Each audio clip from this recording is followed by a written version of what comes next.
Bertrand Millet. Bonjour Sarah Grave. Comment ça va? Mais écoute, ça va bien, hein. Regarde, on est au bord de la mer, palmier, chaleur, tellement chaud qu'on est sur le point d'avoir un petit orage. Ah, Franchement, on est au max. l'ocre et le vert te vont bien, en tout cas. Merci beaucoup. C'est chez moi, c'est mon appartement. Alors, aujourd'hui, j'ai demandé une interview et j'ai besoin de tes qualités. Alors, évidemment, de marketeur, mais aussi de personnes qui gèrent des équipes, plusieurs équipes, des équipes différentes. Donc, ce n'est pas juste une expérience que tu as, c'est plusieurs expériences. Et puis, tu as une expérience à 360 degrés. Bah, tu es la personne qui va pouvoir parfois déléguer certaines choses. Et puis, tu es aussi celle vers qui on peut se tourner quand on a envie de déléguer d'autres choses. Déjà, je vais te laisser deux minutes, 2 secondes, j'allais dire, pour te présenter. Imaginons qu'il y ait évidemment des personnes qui ne sachent pas où te situer dans le grand domaine, dans la grande famille du web. Bon, c'est assez facile, je pense. Moi, mon expertise, c'est le marketing. Encore une fois, entendu de façon très large, sous tous ces aspects. Ce qui fait que aujourd'hui, là, j'ai fêté avec un nouveau partenaire l'ouverture de ma 10e société, toujours en rapport avec ces histoires de marketing, etc. Là, j'ai une nouvelle idée qui va faire que je vais sûrement ouvrir très prochainement, dans les jours qui viennent, la 11e société. Et comment est-ce que je peux faire ça? Je peux faire ça uniquement parce que justement, j'ai ce réflexe, je dirais, de chercher à déléguer rapidement les choses et de ne pas m'enfermer dans ce que je fais. Et donc, maintenant, qu'est-ce que je fais exactement?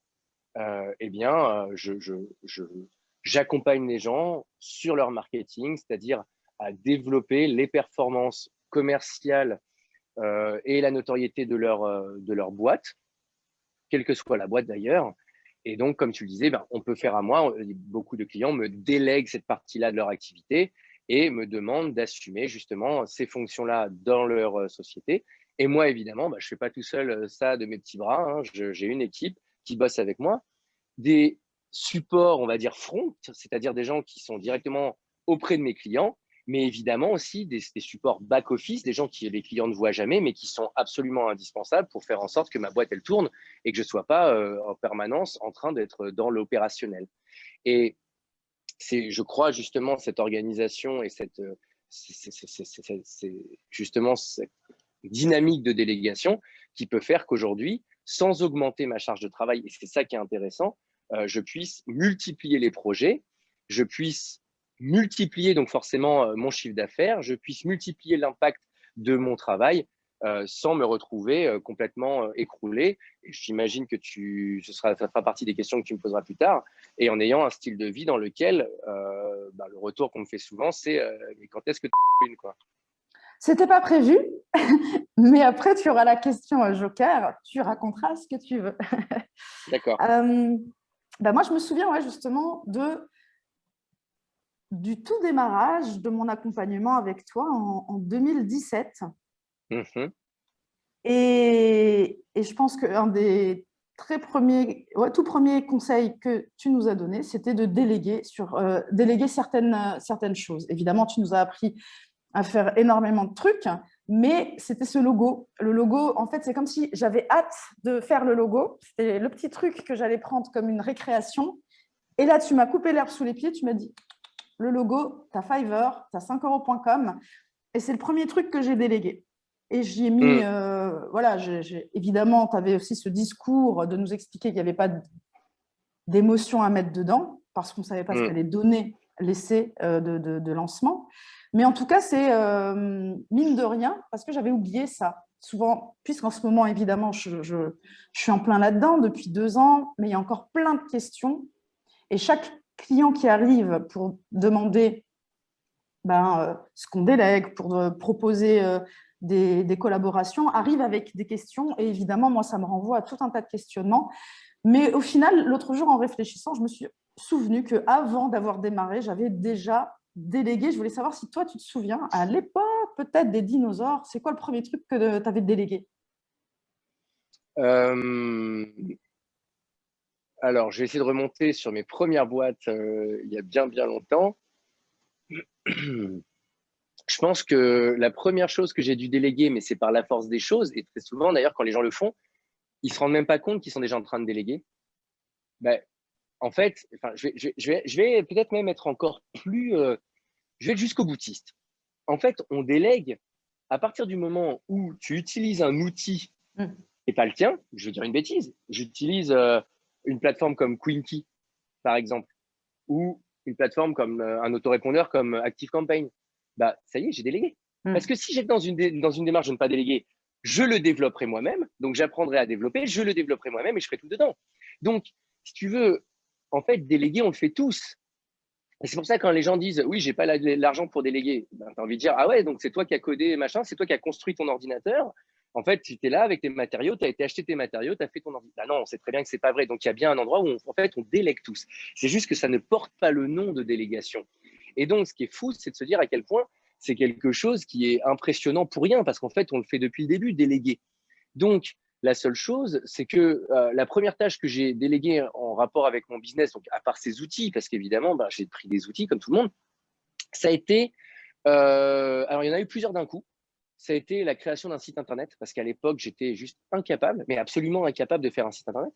Aujourd'hui, j'ai l'impression que j'ai fait ça toute ma vie, mais en 2000, je ne sais même plus combien, en 2000, bref, en 2000, bref, j'ai été absolument incapable j'étais absolument incapable de faire un site internet. Donc, comme je ne pouvais pas faire de site internet, ben, forcément, j'ai dû demander à quelqu'un de le faire. Seconde chose que j'ai déléguée, et ça c'est pareil, souvent les gens le font, mais ne se rendent pas compte que c'est de la délégation, ben, c'est la compta. J'avais une boîte en France à l'époque. En France, la compta, elle est obligatoire, puisque c'était une société. Bah, je ne l'ai pas faite moi-même, c'est sûr. Je ne l'ai pas faite. Donc, si tu ne fais pas les choses toi-même, c'est que tu délègues. Et pourtant, les gens qui disent je délègue, ouais, non, moi, je ne sais pas si je suis prêt pour déléguer. Ah bon, tu n'as pas un comptable? Si, bah, tu vois, tu as commencé à déléguer en fait. Ça y est, c'est parti. Mais simplement, on va systématiquement attendre que la loi nous demande de le faire pour le faire, sans même se rendre compte qu'on est déjà en train de le faire, ou alors que on appelle ça autrement que délégation. Donc, en fait, bah, très vite, et je crois que dès la première minute où j'ai entrepris, j'ai dû déléguer parce que ben, j'avais juste pas le choix. Il y avait des choses que je savais pas les faire, d'autres, il y avait des outils qui existaient, d'autres, c'était légalement qu'on me le demandait. Donc, il a bien fallu qu'à un endroit, je délègue. Donc, voilà les choses. Maintenant, pour autant, ça faisait pas de moi quelqu'un qui avait l'état d'esprit d'entrepreneur et donc de personne qui délègue. J'étais exactement comme beaucoup des clients que je vois, c'est-à-dire que je subissais ma délégation où je ne me rendais pas compte que je déléguais. Et donc, à partir de là, ça faisait que je ne déléguais pas stratégiquement, mais ensuite, surtout, je n'avais pas l'état d'esprit qui faisait que je me libérais du temps, pas du tout. J'étais toujours dans ce truc de déléguer le moins possible et essayer de conserver le plus possible. Erreur, comme nous le verrons plus tard dans cette présentation. Ouais. Non, mais c'est exactement ça. C'est comme si, bon, tu le sais très bien, nous, on travaille avec des assistantes virtuelles, même si c'est un gros mot, on met derrière ce qu'on veut, assistante web, assistante marketing, qu'importe. Mais c'est exactement ce que tu racontes. Avant, quand on démarrait sur le web ou même en dur, c'était très commun de faire le site internet. En revanche, moi j'ai souvenir en 2017 par exemple, on nous apprenait à tout faire tout seul. Maintenant, je commence à entendre plus parler de délégation. Ça veut dire que les gens peut-être attendent qu'on leur permette de déléguer, attendent que ce soit commun. Ils ne s'autorisent pas. Et donc maintenant, on commence à donner un petit peu plus d'autorisation à des délégations plus minimes ou différentes. Et du coup, ben ouais, c'est en train de se démocratiser peut-être.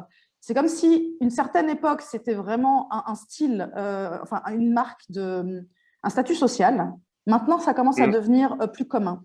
Même des débutants peuvent déléguer, des débutants d'ailleurs osent déléguer, des débutants avant d'avoir lancé quoi que ce soit se demandent déjà ce qu'ils ne vont pas faire et ça les soulage et ça les pulse vers l'envie de se lancer parce qu'ils savent qu'il y a des choses très pénibles pour eux qu'ils ne vont pas faire. Et ça, en tout cas, de ce point de vue-là, c'est top et je pense que ça va aller crescendo. Mais du coup, souvent, ce qu'on me demande, c'est qu'est-ce qu'on peut déléguer. Moi, je te demanderais carrément autre chose parce que je ne vois pas trop de limites, mais peut-être que je me trompe. Est-ce qu'il y a des choses, selon toi, qu'on ne peut pas déléguer dans son business en ligne, hein, je veux dire? En fait, ça dépend comment ton business il est monté au départ. Parce que je pense qu'on peut avoir, et on l'a très souvent, la possibilité de se rendre indispensable dans son business. Mm. Prenons un truc qui est tout bête. J'ai appelé ma marque Bertrand Millet. Euh, je certifie à tout le monde que c'est moi qui lis tout, qui répond à tout. Je fais des machins où c'est que ma tronche. Putain, là, ça devient très difficile de déléguer. Alors, pas dans l'absolu. Dans l'absolu, je peux toujours déléguer. Mais j'ai quand même appuyé une grosse partie de la notoriété, de l'image, du succès de mon business sur moi et moi uniquement. Alors après, ben, ceux qui tentent ça verront à la revente que c'est une très, très mauvaise idée parce qu'en fait, ça fait un business qui est impossible à vendre. Mais pour autant, ça rend les choses autrement. Donc, je pense qu'on peut tout déléguer. Et je vais donner un exemple qui est tout bête. Un business angel ou un financeur, quelqu'un qui vient financer une boîte, juste mettre de l'argent, un financier, quoi. Il vient investir, un investisseur dans une boîte, ben, en fait, il délègue tout. Lui, il fait que mettre des sous. Et tout le reste, en gros, c'est une forme de délégation. C'est, ben, allez-y maintenant, développez mon business, faites-moi gagner des sous. Et c'est très bien. C'est une façon de faire. Donc, on peut déléguer absolument tout dans un business. Moi, aujourd'hui, j'ai des business dans lesquels j'ai monté le business, mais je n'ai pas la compétence que le business demande. Eh bien, je suis en recherche de personnes ayant la compétence pour faire ce que le business réclame. Donc, ça ne pose aucun problème. Et donc, aujourd'hui, quand moi, je monte une boîte, ben, c'est assez simple. Les boîtes que j'ai montées récemment, moi, ce que j'apporte, c'est une expertise et une équipe et des sous. Et derrière, je prends une personne qui a de la force de travail, de la volonté et de la connaissance et du sérieux et qui s'occupe de tout le business. Et moi, je ne suis là que en support pour, pour apporter un petit peu les deux, trois insights, un peu de vue du dessus, un peu d'expérience, un peu de choses décalées, un peu de recul aussi parfois. Mais tout le reste sur ces business-là est totalement délégué. Je veux dire, à l'heure actuelle, pendant que je vous parle, j'ai, je sais pas moi, peut-être une 30, 40 personnes qui bossent en ce moment pendant que je parle pour moi. Et moi, je suis là, et là, bah, là, par exemple, voilà, une chose que je peux pas déléguer, c'est une interview de Bertrand. Ça, je peux pas la déléguer. Et pourtant, c'est du travail, puisque ça sert quelque part l'image de chacun des produits que j'ai. Ok, ok. Donc, mais sinon, oui, dans l'absolu, on peut tout déléguer sans problème. C'est juste, je crois qu'il faut penser dès le début son business pour éviter de se rendre indispensable ou le moins possible. Bah oui, c'est exactement quand j'ai commencé à me dire sérieusement ou pas, mais qu'importe, si je devais vendre, à quel point je pourrais me détacher. Et du coup, c'est là que tu vois vraiment, et c'est un super bon indicateur, à quel endroit c'est coincé. Et du coup, bon, ça se rattrape, hein, mais je pense que c'est peut-être une question sympa à se poser lorsqu'on se dit qu'est-ce que je pourrais déléguer, comment je pourrais déléguer, imagine, ou de le mettre en gérance. Si je devais mettre mon business en gérance, alors là, je pourrais bien voir, même si ça prend peut-être 3 mois, le temps de faire ce qu'il y a à faire, mais ça permet de voir par quoi on va commencer la délégation, et ça m'emmène vers une autre question, et là, je sais que tu vas beaucoup plus loin que beaucoup de monde, c'est cette histoire d'apprendre à déléguer. Il y a des gens qui contactent Fait du Web et qui savent précisément ce dont ils ont besoin, même si ça évolue à la fin de l'audit, mais en tout cas, ils viennent avec Bien une sûr. demande claire. Ok. D'autres débarquent avec une fatigue, un Ouais. sentiment de j'en peux plus, je sais que j'en fais trop puisque je bosse 60 heures par semaine, j'ai des sous qui rentrent, mais je ne suis pas foutue de savoir quoi déléguer, comment déléguer. Et souvent là, je t'avoue qu'on est un petit peu coincé. Donc, bon, bah, on tâtonne. Le premier mois, c'est un mois de tâtonnement, on voit ensemble. Mais du coup, je voulais savoir, toi, comment tu es arrivé quand même à devenir un petit peu un expert en délégation. Quels conseils tu donnerais pour apprendre à déléguer? Hmm. Alors, je pense que la première chose, et c'est la toute première, hein, c'est d'accepter, et ça c'est un travail sur soi, que les choses ne seront pas faites comme je veux, les choses ne seront pas dans ma perfection, parce qu'évidemment, il faut avoir un melon comme ça pour penser que soi-même on fait les choses parfaitement déjà. Et donc, il faut accepter qu'il y aura des erreurs. Si tu es intransigeant sur l'erreur, alors tu ne pourras jamais déléguer. Et une fois que tu as pris conscience de ça, parce qu'il y en aura des erreurs, même quand toi tu taffes, tu fais des erreurs. Je veux dire, combien de fois, moi, j'ai envoyé des emails, j'ai oublié le lien, combien de fois j'ai fait partir un truc à la mauvaise liste, combien de fois je mets mes moyens de paiement, ou j'ai oublié de les passer en mode actif. Enfin, on fait toujours des conneries, point. C'est comme ça, pour soi, pour les clients, pour machin, et c'est normal, ça fait partie de la vie. Celui qui fait pas de conneries, c'est celui qui fait rien. Donc, à partir du moment où tu fais bosser quelqu'un d'autre, il fera ses conneries. Et souvent, la connerie de l'autre est bien moins excusable que la sienne. C'est-à-dire que toi, tu peux planter ta boîte, tu te trouveras une excuse. Par contre, elle a oublié un S dans la 37e ligne d'un truc. Alors là, c'est ah oui, mais tu te rends pas compte, les clients, non, c'est pas possible. Bref, ferme. Et donc, dans l'idée, c'est qu'à un endroit, il faut accepter que tu auras de ces erreurs-là. Et que, à partir du moment où toi, tu l'as accepté, et que tu as perdu la croyance débile qu'une erreur de quelqu'un va faire s'écrouler ta boîte, moi, j'aime bien dire ça à mes clients. Je dis, franchement, si ta boîte ferme parce qu'on a oublié un S dans un email, c'est qu'elle n'était pas bien solide. C'est qu'à un endroit, je pense qu'elle était prête à mourir. Ton business se crache sur une micro connerie, bah, il a rien dans le vide. Il n'est pas fait pour survivre. Maintenant, donc des erreurs, il y en aura. Il y en aura. Les erreurs, ça se rattrape. Mais la partie la plus importante, c'est donc de rappeler à la personne à qui tu délègues que c'est OK qu'elle fasse des erreurs et que ça fait partie du taf et de lui redonner la permission de se tromper. Parce que de toute façon, que je lui donne la permission ou pas, elle peut le faire. Donc, ça ne sert à rien que je lui dise t'as pas le droit de te tromper. Ça ne change rien. C'est comme dire à quelqu'un je ne sais pas moi, arrête de faire tomber des choses, arrête d'être maladroit. Mais oui, mais je ne le fais pas exprès, abruti. Enfin, si tu crois que ce n'est pas moi le premier pénalisé de ça. Donc, à partir de là, ça n'a aucun sens. Donc, de dire à l'autre, donc rappeler à l'autre qu'il a le droit de se tromper. Et moi, je vais plus loin encore en disant dans le fait que je délègue à toi, je délègue avec les erreurs que tu feras. Ça veut dire que non seulement je les connais, je sais qu'il va y en avoir, mais en plus de ça, je les assumerai pour toi. Puisque c'est ma délégation. Donc, j'assumerai tes erreurs. Je veux dire, demain, tu envoies un mauvais email à un client, tu t'es raté, machin, je l'assumerai, il n'y a aucun problème. Et je dirais, avec mon équipe, nous avons déconné.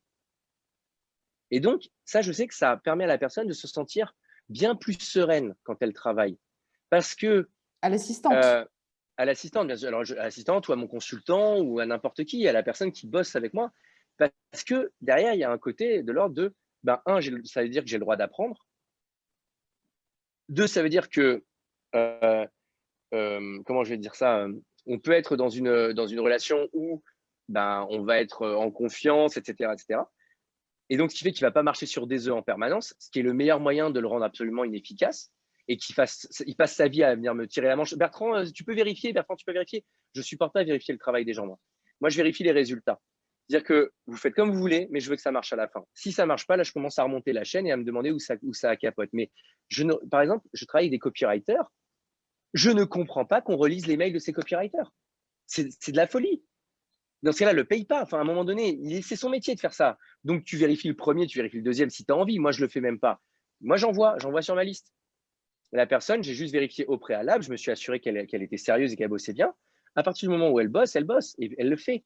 Et après, si elle se plante, j'assumerai ma bêtise. Mais on en parlera ensemble. Et la dernière chose aussi qui fait que c'est échelon extrêmement important de poser ce cadre-là, c'est pour éviter que la personne en face cache ses erreurs et ou fasse de la surerreur.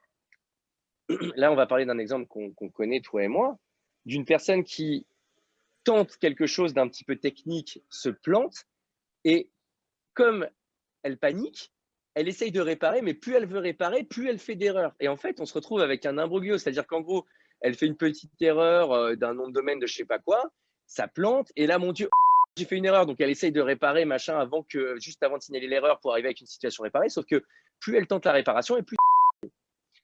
Et bien là, c'est le genre de truc dans lequel, si on est dans une relation où la personne se dit c'est OK de me tromper, elle arrive, je crois que j'ai fait une erreur, pas de problème, on regarde, bing bang boum, c'est réparé, zou, on y retourne. Alors, ça ne me Mais donc, rappelle c'est rien, mais super en tout cas, important. ça me rappelle moi, enfant, petite, avec ma mère. Et du coup, ça Bien sûr, signifie en fait que tu ne bosses pas en tant qu'adulte avec un autre adulte, c'est que tu es dans une ça relation c'est sûr, complètement claquée, à flipper, tu flippes de l'autre, alors que bien sûr, c'est pas ton patron, tu es quand même censé, et puis on n'arrête pas de rabâcher ça, on bosse en collaboration bien sûr. pour le bien d'un business, quoi. Tout à fait. Donc, déjà, il y a ça. Donc, ça, c'est la première. J'ai pris du temps dessus, mais parce que c'est la plus importante. Si tu n'as pas ça, ça va à la catastrophe, ta délégation. Après, le reste, bah, le reste, en fait, c'est qu'on rêve tous de la personne qui vit dans notre tête et qui fasse les choses comme moi, je veux, etc. Et ben, la bonne nouvelle, c'est que c'est possible. Il n'y a qu'à regarder les couples qui peuvent terminer la phrase de l'un et de l'autre, qui peuvent savoir ce que l'autre il ressent, qu'il n'est pas bien. Oui, mais qu'est-ce qui fait ça? Bah, ce sont les années ensemble. Alors, deux conseils. Si vous voulez passer des années avec des gens qui sont excellents et que vous adorez, conseil numéro 1, ben, prenez le temps de passer du temps avec eux, nourrissez-les. Et conseil numéro 2, payez-les bien. Parce que si tu ne le payes pas bien, ben, à un moment donné, cette personne-là, elle va aller vers celui, et c'est la personne qui paye mieux. Et elle a tout à fait raison de le faire. Pour prendre un exemple très concret, il n'y a pas longtemps, mon assistante chérie, celle que j'adore, que je pourrais, enfin vraiment, d'ailleurs, je vais le raconter parce que ça s'est passé. Là, il n'y a pas longtemps, elle a besoin de faire entrer plus d'argent, donc plus de chiffre d'affaires dans son truc pour je ne sais quelle raison. Et elle se met en recherche de clients supplémentaires. J'ai appris ça, je lui dis stop, t'arrêtes tout immédiatement. On va trouver un moyen, mais tu bosses que pour moi, point barre. Et j'ai trouvé un moyen de tripler sa facturation sur ce mois-ci. Mais c'est pour dire à quel point c'est précieux une personne qui bosse bien. Et donc, ce mois-ci, on a triplé sa truc, on a trouvé des tâches, on a trouvé des choses à faire, on s'est démerdé. Mais ça, c'est un truc qui est important. Quelqu'un qui est de qualité, c'est précieux. Et c'est comme tout. Si tu mets peu d'input dans le système, que ce soit de l'argent ou de l'énergie, bah, le système, il risque d'être branlant, en fait. Et tu vas sans cesse obligé de le renourrir. Et là, dans le cas de la délégation, c'est-à-dire sans cesse obligé de retrouver un nouveau prestat. Parce que lui, il va pas, parce que lui, il va machin, parce que lui, il est nul, parce que lui, il n'est pas investi. Bah, il n'est pas investi, effectivement, à 14 centimes de l'heure, oui, tu n'es pas hyper investi, on peut comprendre. Maintenant, je ne dis pas qu'il faut payer tout le monde, mais ce que je veux dire par là, c'est qu'à un moment donné, c'est une discussion. Et c'est de l'être humain derrière. Donc, payez-les bien. Et l'autre, ce que je disais tout à l'heure, c'est passer du temps aussi. Si vous voulez que les gens lisent dans votre tête, eh bien, il va falloir de la répétition, de la répétition, de la répétition. Et quand je raconte à quel point de délégation j'en suis avec mon assistante, les gens me disent « Mais non, mais ça a l'air magique. » Bah oui, ça a l'air magique aujourd'hui. Mais la première semaine, quand j'ai bossé avec elle, ce qu'on a fait, c'est qu'on était en Skype, en Zoom ouvert permanent pendant une semaine. Donc, en gros, on commençait à 10h ou 9h du matin. J'ouvrais mon Zoom. Salut, comment tu vas aujourd'hui? Aujourd'hui, tu fais ça, machin, nanana. Et elle bossait de son côté. J'étais du mien, je bossais sur mes trucs, mais on bossait Zoom ouvert pendant une semaine. Comme ça, elle pouvait tout de suite me dire Bertrand, ça, comment tu fais ce truc-là? Ah oui, comme ça, comme ça, comme ça. Résultat des courses. Alors, je ne sais plus depuis combien de temps on bosse ensemble, mais ça fait pas 10 ans, ça fait 10 mois, je crois, qu'on bosse ensemble. Au bout de 10 mois, maintenant, mes emails, j'ai plus qu'à lui forwarder mes emails. Et j'ai même plus. Avant, je mettais des petites notes à faire si. Maintenant, j'ai plus rien à dire. Je dis hop, j'envoie l'email, elle sait ce qu'elle a à faire. J'envoie des trucs du style. On a des process qui font qu'aujourd'hui, par exemple, je ne gère plus rien de ma facturation. Elle fait tout. Elle m'envoie juste la fin, la somme du mois et par personne. Je regarde, je jette un œil, machin. C'est fait. Dès que j'ai une nouvelle tâche, en 10 minutes, même pas en 5 minutes, elle a compris la nouvelle tâche parce que je lui dis tiens machin, mais maintenant elle fait même des trucs. Avant, j'étais obligé de faire appel à des pros. Par exemple, je veux faire des lancements avec des tunnels de vente. Bah, aujourd'hui, on a un tel niveau de connaissance l'un l'autre. Je lui dis tu peux me faire un tunnel machin truc, machin. Ensuite, tu appelles le copywriter, tu lui dis ça, tu appelles machin. Et en fait, elle me coordonne comme un manager général. Mais c'est un vrai manager général aujourd'hui dans ma boîte. Donc, ça, c'est le temps qui a fait ça. Évidemment que je n'aurais pas pu lui envoyer ce niveau de responsabilité dès le début. Elle aurait été perdue. Moi, je n'aurais pas été satisfait. J'aurais eu parce que machin, parce que j'étais un et tout le tintouin. Donc, ça n'a pas de sens. Donc, il faut effectivement accepter qu'il y a un temps incompressible d'apprentissage et que ce temps-là, si je ne l'investis pas là, je le paierai sur tout le long de la relation. Et aujourd'hui, quand je dis qu'on en arrive à une relation qui est extraordinaire, c'est que maintenant, j'en arrive à lui faire des trucs que même moi, je ne sais pas faire.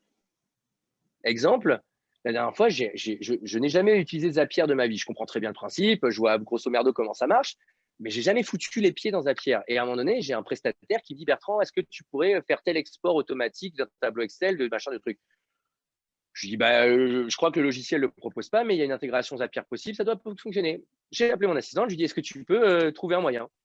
Hop, démerde-toi. Et elle l'a fait, et ça fonctionne. Et elle a Donc aujourd'hui, on appris est à le capable faire, j'imagine, à ce moment-là. ah bah, elle s'est démerdée toute seule. Elle s'est démerdée toute seule. C'est-à-dire qu'en gros, elle a été sur le truc, elle a regardé comment ça marche, elle a fait ses erreurs, elle m'a dit Bertrand, ça marche. Je lui dis ah, ça marche presque, il y a tel truc, c'est pas, ça devrait pas être là, donc qui est pas loin. Hop, hop, hop, hop, hop, c'était fini. Mais j'imagine pourtant Et c'est qu'avant ça ça, aujourd'hui. tu as eu des tentatives de délégation ratées parce que peut-être tu n'as pas Bien fait comme sûr. ça, tu as voulu aller trop Ah, vite mais ou tout je à ne fait. sais quoi. Absolument. J'en ai eu plein.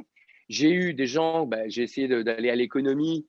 Bah, j'ai eu des gens, le problème des gens à l'économie, c'est que on va prendre des gens qui nous foirent, des gens qui sont pas investis.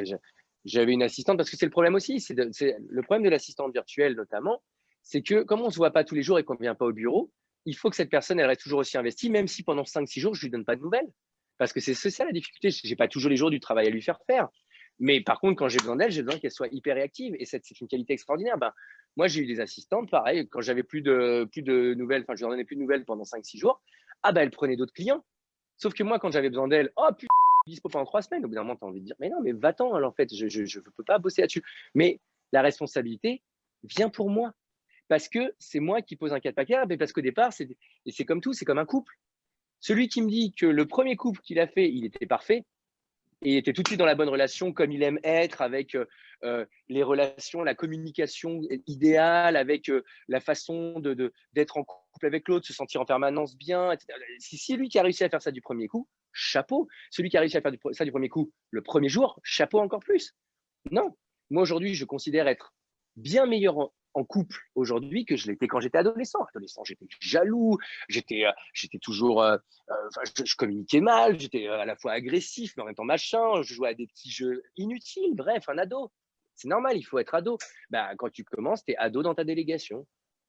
C'est-à-dire que tu es là, tu attends des choses absolument impossibles, tu crois que l'autre il va lire dans ta tête alors qu'il peut pas, machin, bref, des trucs de couple en plus, c'est vraiment ça. En couple, Du coup, l'autre il tu doit savoir que n'as pas la vas-y, vas-y. croyance qu'on peut apprendre si, par exemple, tu vois, j'aimerais proposer quelque chose pour apprendre aux clients à déléguer pour aller plus vite, pour éviter des écueils. Tu penses que c'est possible ou il n'y a que le temps qui fait ça et les erreurs? Je pense on pourrait. Le problème, c'est que les gens croient qu'ils savent déléguer pour la plupart d'entre eux. Et ceux qui ne savent pas, en fait, ils croient que c'est l'autre qui est nul.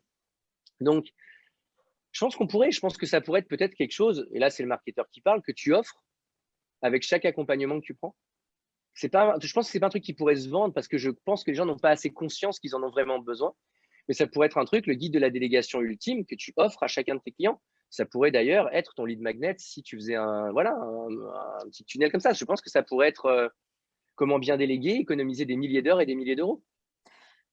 En parlant avec les filles, et tout à l'heure, c'est exactement de mon point de vue ce que tu disais, il y a beaucoup, beaucoup de points communs avec la relation en coaching et le fait de leur avoir parlé du cadrage, de la co-responsabilité, de la coprotection, de la co-création, ça colle parfaitement sur une relation d'équipe sur du long terme en tout cas. Pour les filles qui Finalement. ont envie plutôt de privilégier le long terme que des petites missions courtes comme ça. Et encore, peut-être que sur le court, ça marche aussi.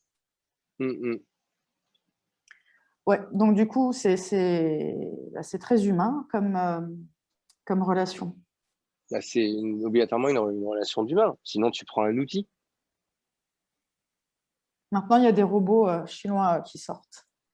Oui, il paraît. Ben, on verra. Peut-être qu'un jour, ils remplaceront tout le monde. C'est bien. Nous, on sera là, dans le canapé. Lance-moi une boîte. Fais 1 million cette année pour moi, s'il te plaît. Oh mon Dieu. Et je pose, pour moi en tout cas, et après tu pourras évidemment dire ce que tu aurais très envie de dire et la question que je ne t'aurais pas posée, mais ce qui chiffonne un max de personnes avant d'appeler, pendant l'appel et après l'appel, c'est évidemment la thune. Je sais que tu n'as pas de mal à parler de ça, donc évidemment, c'est pour ça aussi que je me tourne vers toi. Maintenant, je ne sais pas si tu peux être celui qui va conseiller les entrepreneurs et en même temps être entendu d'une assistante virtuelle. Donc, est-ce que tu peux conseiller, celui qui prend la délégation et de celui qui la preste. Mais c'est quoi ton point de vue sur la rémunération? Par exemple, on m'a appelé pour me demander si ça, c'est pas trop élevé, s'il vaut mieux travailler à l'heure, s'il vaut mieux travailler au forfait. Les assistantes, par exemple, on a beau leur parler de forfait, elles sont très mal à l'aise, alors elles partent sur du tarif à l'heure. Et puis même, les personnes qui appellent en tant que clients auraient l'impression de plus maîtriser si c'était de l'heure, parce que quand tu annonces un prix, ils se demandent qu'est-ce que c'est que ce prix. Bref, surtout quand tu vends, quand tu es entrepreneur, tu sais ce que c'est de poser des prix. Tu te demandes toujours si c'est si c'est honnête comme prix, et c'est un vrai problème. Bah moi, en fait, j'aime bien que tu utilises le mot honnêteté. Pour moi, l'honnêteté, elle est de dire que déjà, on s'en fout. Pourquoi? Quand j'achète une bouteille d'eau, est-ce que concrètement, ça m'intéresse de savoir combien de temps ça a mis à prendre une bouteille, la façonner, la machin? Quand j'achète cette enceinte, voilà, là, comme ça, est-ce qu'à un moment donné, car oui, j'ai acheté une enceinte, à un moment donné, est-ce que ça intéresse quelqu'un de savoir combien de temps ça a mis? Non, évidemment pas. Lorsque je paye un marketeur et que ce marketeur, il atteint 1 million d'euros, est-ce qu'on en a quelque chose à qu'il ait bossé 6 minutes ou qu'il ait bossé 48 heures? Personne n'en a rien. Pourquoi? Parce que le temps est une donnée de le temps est une donnée, c'est la seule donnée qu'on ne devrait pas payer. Alors, je sais qu'on est bien élevé dès le début à penser en termes de temps parce qu'on est des bons salariés qui prenons notre béquet quand on nous donne l'autorisation de la prendre. Il est l'heure de manger, il est l'heure de dormir, il est l'heure de fermer ta gueule, il est l'heure de prendre une pause, il est l'heure de travailler ou tu n'as pas travaillé assez. C'est d'accord? Donc, si toi, en tant qu'entrepreneur, tu es en train de calculer comme ça, j'ai envie de te mettre une gifle. Et si toi, assistant virtuel, tu es en train de penser comme ça, tu as 5 minutes pour changer d'avis, sinon je te mets une gifle aussi. Ce que je veux dire par là, c'est qu'à un endroit, ce qui est important, c'est l'honnêteté. Et l'honnêteté, pour moi, elle est dans le juste prix. Et le juste prix, il n'est pas dans les heures. Le juste prix, il est dans qu'est-ce qu'elle va me permettre de faire et combien ça vaut pour moi. Et en face, c'est qu'est-ce qu'il va me demander de faire et combien ça vaut pour moi. Le juste prix, c'est celui avec lequel on est tous les deux à l'aise. Y a-t-il rencontre ou non? Tu veux payer 20 centimes ou 10 centimes de l'heure quelqu'un, paye 10 centimes de l'heure. Mais maintenant, trouve la personne qui va le faire. Et bien, et comme tu veux, et machin. J'avais une ex qui disait, j'adorais sa phrase, elle disait « Je ne suis pas assez riche pour m'acheter de la merde ». Et j'adore cette phrase parce que tu as l'impression d'avoir économisé tes 3 balles 6 sous machin. Sauf que, qu'est-ce qui va se passer? C'est que tu as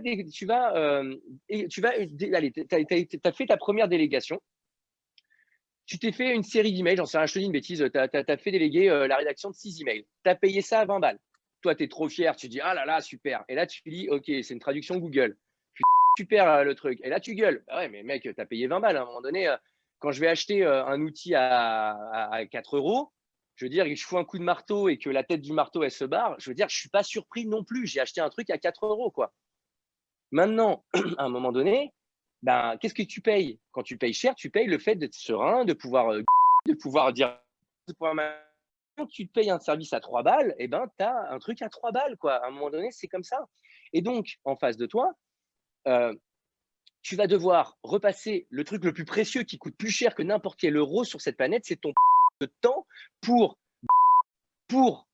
relire chaque email parce que tu n'es jamais sûr qu'il est bon, pour retoucher les emails ou demander à l'autre de le faire, mais dans un nombre d'aller-retour, parce que tu vas dire oui, mais non, moi, je ne me suis pas engagé à les retoucher, et machin. Et bref, tu vas perdre de l'énergie et du temps, ce qui est bien plus précieux que ton argent. Quand tu auras compris ça, tu seras millionnaire. Donc, à un moment donné, ton temps et ton énergie, ben, si tu les gaspilles là-dedans, en fait, tes emails à 20 balles, ils t'ont coûté 100 000 euros parce que tu as passé tellement de temps à t'énerver, à machin, un truc et tout. Et au final, tu vas sûrement devoir repayer quelqu'un en plus ou le faire toi-même. Ce qui est évidemment parce que pendant que tu fais ça, tu n'es pas en train de faire tous les trucs sur lesquels tu devrais avancer. Donc, au final, ça va te coûter une blinde. Donc, le vrai truc, il n'est pas de savoir combien la personne demande en valeur faciale. Il est important de se dire en face, est-ce que j'ai la prestation que je veux et que je veux vraiment? C'est-à-dire pas juste 6 emails, mais 6 emails originaux qui reprennent mon style, sur lesquels je vais pouvoir faire plusieurs allers-retours, etc. Et donc, ce truc-là, combien il va m'apporter? Moi, c'est pareil, quelqu'un qui est censé être un entrepreneur qui va faire, grâce à ces 6 emails, moi, aujourd'hui, 6 emails, je génère, je le sais d'avance, même sans me fouler, même sans machin, j'envoie 6 emails à ma base, je sais que j'ai 10 000 euros qui tombent dans la poche, minimum. Et encore, en général, c'est plutôt 50, 60, 100, 150 000, minimum. Si je ne suis pas capable de mettre 500 balles sur ces 10 000 euros, c'est que je ne sers à rien. Et si je ne peux pas mettre 1000 sur ces 10 000, c'est que je suis une tarte aussi. Donc, à partir de là, c'est de me dire, OK, combien génère ça? Alors, je sais qu'au début, c'est dur parce qu'on se dit, oui, mais j'ai pas trop de revenus, j'ai pas trop de machin, etc., etc. J'en suis convaincu. J'en suis convaincu. Mais c'est toujours la même chose. J'ai fait de la guitare, par exemple. Bah, tu peux commencer avec une guitare à 200 balles. Résultat, tu n'as pas une touche qui est juste, donc ça frise dans tout le temps. Tu joues, ça fait ding, ding, ding, ding, donc toi, tu crois que tu es nul. Ce qui fait que tu mets 10 fois plus de temps à apprendre. Tu te cisailles les doigts, ça sonne jamais, machin, etc., etc. Et en plus, ça donne pas vachement envie de jouer.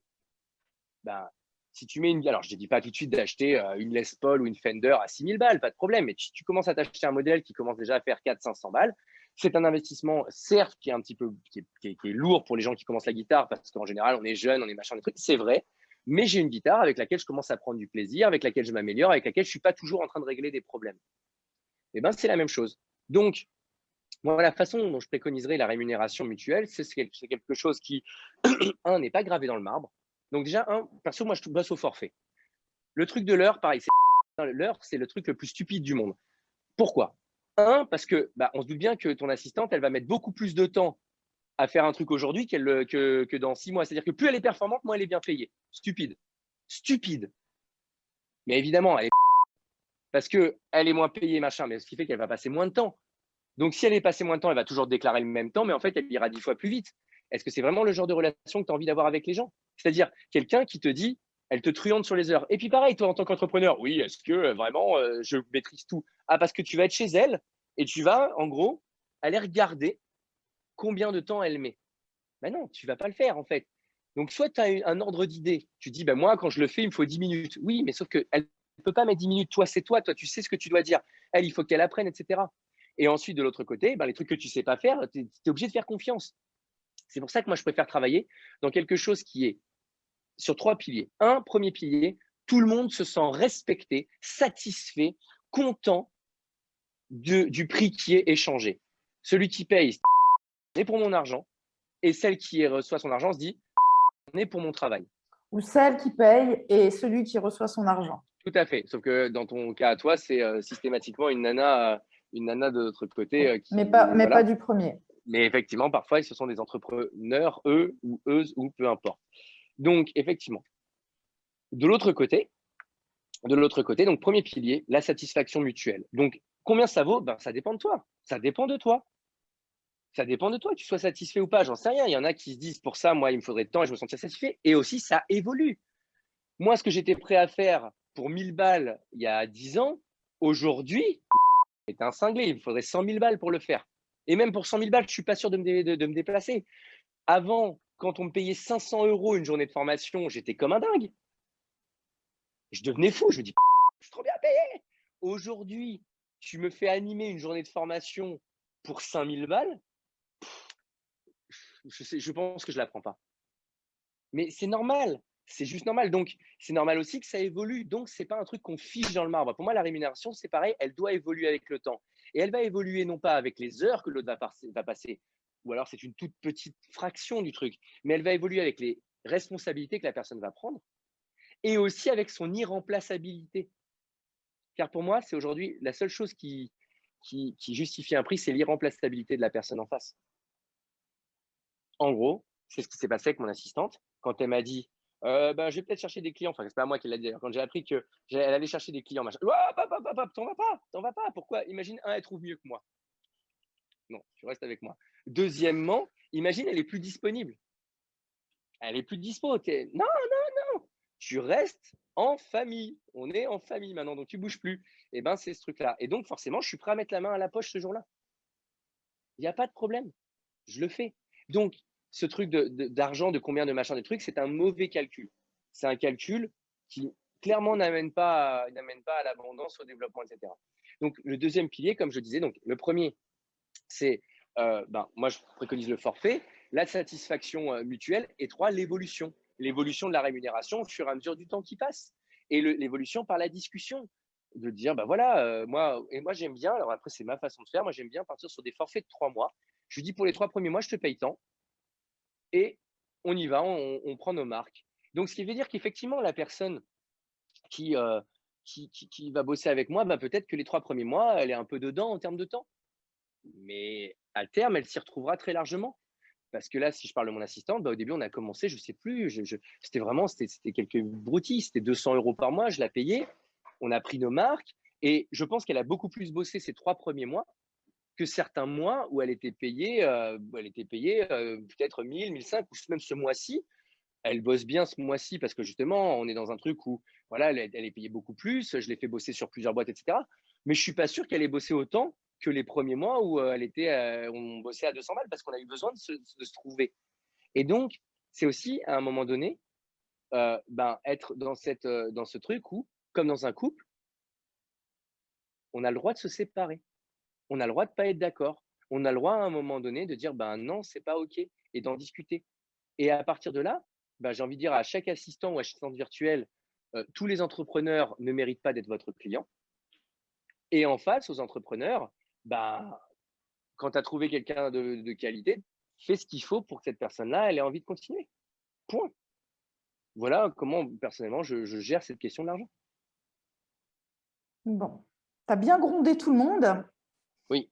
Moi, je tiens juste à dire que les clients, du côté de Fait du Web, qu'ils payent beaucoup ou pas, n'ont pas le droit de gueuler. Souvent, je t'ai entendu dire tu gueules. Non, tu ne gueules pas. Parenthèse fermée. Mais pour les tout débutants, ça reste quand même compliqué ou pas de ton point de vue? Parce que là, tu donnes des conseils, mais tu as grandi avec tes boîtes, tu as grandi avec tes façons de fonctionner. Bah, oui. Et moi, ce que j'ai envie de dire à un débutant, c'est que si un jour tu veux avoir 10 ans d'expérience, commence aujourd'hui. Et dans 10 ans, tu auras 10 ans d'expérience. Si tu attends 5 ans, dans 15 ans, tu auras 10 ans d'expérience. Si tu attends 10 ans, dans 20 ans, tu auras 10 ans d'expérience. Donc commence aujourd'hui.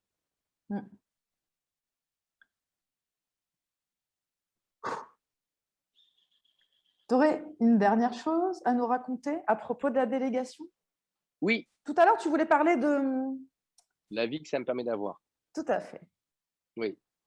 Pourquoi? Parce que si on délègue, c'est quand même pour ça. Moi, je pense que la plupart des entrepreneurs, surtout ceux qui sont sur le web, ils sont partis avec un rêve en tête. Je bosse plus, tout est automatique et j'ai les pieds dans le sable et je kiffe. Malheureusement, le constat, c'est que très souvent, c'est pas ça du tout. Parfois, ils sont sur le sable, mais ils ont leur ordinateur sur les genoux et ils bossent. La plupart du temps, moi, j'ai vu des scènes. Alors là, quand j'ai vu, c'est aussi, j'ai été ça. Attention, quand je dis ça, alors là, je vais pas du tout m'exclure. Pendant peut-être, alors encore plus depuis que j'ai été sur le web, il y a une période où, dans l'entrepreneuriat, quand je n'étais pas sur le web, j'étais relativement tranquille avec ça. Et c'est vrai que sur le web, ça m'a mis dans un autre état d'esprit. Et je pense que pendant mes 3 premières années sur le web, j'étais ça. C'est-à-dire que j'ai été dans des pays. Je pense que j'ai dû sortir de ma chambre d'hôtel ou du lobby de l'hôtel pour aller visiter le pays, peut-être un jour, ou allez, peut-être sans exagérer, 3 jours sur 15 jours sur place. Et le reste du temps, je bossais comme un cinglé. Et encore, les 3 jours, ce n'était pas des jours complets. C'était genre, j'ai pris une matinée par-ci, une journée par-là et une après-midi par-là, quoi. Parce qu'à un moment donné, ça donne ça. La délégation, c'est pour moi le truc qui m'a permis de multiplier les projets et les boîtes sans être plus stressé, sans être machin. Bien sûr qu'il y a du stress. Il y a du stress, c'est un niveau normal comme un entrepreneur. On est responsable de notre vie tous les jours. Donc, il y a une forme de stress, bien sûr. Mais pas plus à 11 boîtes qu'à une. La seconde chose, ça m'a permis de grossir très rapidement. Très, très rapidement. Vraiment. Et la troisième, c'est qu'aujourd'hui, les gens qui. Le surnom que j'ai ici, puisque ce sont des gens qui. Je suis arrivé il y a plusieurs semaines ici et les gens donc, me découvrent en train de vivre et me vivent avec moi au quotidien. Et on va dire que le surnom, la tagline qui m'accompagne, c'est quand est-ce qu'ils bossent? Parce qu'effectivement, mon revenu le montant de mon revenu est totalement décorrélé du nombre d'heures que je fais. Mon nombre d'heures normale, moyenne sur une semaine, je commence à bosser, il est 10h30 le matin, j'ai terminé entre 13 et 14h. Point. Et le reste du temps, qu'est-ce que je fais? Je surfe, je fais du sport. Donc, j'ai le temps d'aller faire du jujitsu, de la boxe tous les soirs, faire des séances de muscu tous les jours, aller surfer tous les jours, aller voir mes potes, boire des coups, rigoler, faire le con, machin, etc. J'ai le temps de faire tout ça. Le matin, je me lève, je suis tranquille, j'ai le temps de m'amuser, je me suis acheté une Switch, voilà, je joue à ma Switch, je suis sur le point de terminer Zelda. Ceux qui connaissent Zelda savent qu'il faut y passer énormément de temps. Il faut avoir du temps à y consacrer. Bref, en gros, ce que je veux dire par là, c'est que j'arrive à un équilibre dans lequel mon travail, il est secondaire. Mon travail, il a son rôle, c'est m'exciter intellectuellement et générer l'argent qui permet au projet de voir le jour. Et grâce à ça, aujourd'hui, j'ai pu faire un projet qui me tenait à cœur. C'est un projet dans lequel, pour l'instant, il n'y a rien à gagner et j'ai beaucoup à dépenser. J'ai choisi de donner une opportunité extraordinaire à un jeune, quelqu'un qui est perdu dans sa vie, enfin qui était perdu dans sa vie, à qui j'ai proposé donc de façon construite, avec un vrai plan, de dire je finance ton voyage, je finance ton logement, je finance tout, ta vie ici, je te forme en plus, je paye tous les frais du business et je t'apprends tout ce qu'il faut pour devenir patron en 3 mois. Et ça me prend du temps, on imagine bien sûr. Donc, il y a mes équipes qui bossent dessus aussi, mais moi, ça me fait bosser. Et je ne peux faire ça, qui a un sens énorme pour moi et qui m'apporte une satisfaction énorme, que parce que j'ai le temps et les moyens de le faire. Et ça, c'est impossible sans déléguer. Impossible, ça n'est pas possible. Voilà. C'est exactement. Alors, il y a d'autres personnes évidemment qui parlent souvent de ça, mais c'était une discussion qu'on avait eue à force d'avoir des clients en marketing, de voir un petit peu le désarroi de toutes les personnes le même, de travailler des heures et des heures. Tu parlais toi d'artisans du web plutôt que infopreneurs, par exemple, parce que les gens font tout seuls. Après, on voyait comme s'il y avait un autre échelon qui se détachait un petit peu quand ils commencent à prendre un peu de distance et devenir des entrepreneurs. Et ensuite, vraiment avoir un business et être businessman. Et le fait de déléguer un petit peu d'abord et ensuite vraiment de devenir un as dans la délégation, c'est sûr que ça permet ça. Ça permet ça et ça permet de se rappeler pourquoi on a fait tout ça et surtout comment ne pas remplacer sa vie de salarié par quelque chose de quasiment équivalent, voire encore pire, parce qu'on est très dur Avec le nous-mêmes en stress en tant plus. que patron de nous-mêmes. Donc, on est notre propre patron, on est notre propre employé, on fait des heures de dingue et c'est pas pour ça, en effet, qu'on a signé. Du coup, évidemment, je ne peux que conseiller au moins de se renseigner sur la délégation parce que, voilà, souvent, non, ça ne coûte pas si cher. Souvent, Justement, ça permet laisse-moi de te couper. revoir son business et de voir à quel endroit ça manque de sens, puisque quand on doit l'expliquer à quelqu'un, c'est super, c'est vraiment différent. Et puis de se faire vraiment pour une fois, grâce à ça, la vie sur mesure. Tu disais quoi? Ouais, je disais que souvent, les gens, leur premier truc, c'est j'ai pas les moyens, j'ai pas le budget de déléguer. Et moi, ma question après, c'est ah ouais, ça coûte combien? Et là, blanc. Bah, première étape, avant de savoir si tu peux ou pas, va déjà te renseigner sur ce que tu aimerais déléguer. Déjà, souvent, c'est même blanc, c'est mais qu'est-ce que tu aimerais déléguer? Donc, prends le temps, ce que tu aimerais, et va te renseigner. Alors, j'ai envie de t'inviter à commencer par l'effet du web, et si tu ne trouves pas ton bonheur, peut-être d'aller voir Bien ailleurs, sûr. mais va, fais cette démarche d'aller te renseigner sur combien ça coûterait pour faire exactement ce dont tu as besoin. Et tu te rendras compte que si ça se trouve, si tu as largement les moyens. Voilà, Super. c'était ma petite Voilà. intervention. Donc, petit appel à l'action, hein. On va déposer une adresse email, un lien vers un Calendly. Mais en tout cas, oui, la première démarche, c'est de se renseigner, de savoir de quoi on parle. Et si on se dit non, on sait à quoi on dit non. Ça reste quand même important. Et puis, Bertrand Millet, plein de bonnes choses pour la suite, puisqu'on suit ton projet avec ton petit protégé de près. On a hâte d'avoir des images, des premières images. Ça se tourne. Je pense que le lancement sur les réseaux sociaux, etc., se fera au 1er juillet. Ah ouais. Ouais, on emmagasine de l'image, on tourne plein de choses pour pouvoir avoir de l'avance et travailler sans stress. Sur YouTube? Et YouPorn aussi, les deux. Tout à fait. Tout à fait. Ouais, sur YouTube, il y aura une partie Instagram aussi. Voilà. Super. Merci Avec plaisir. et à bientôt. Et à bientôt. Je te suis.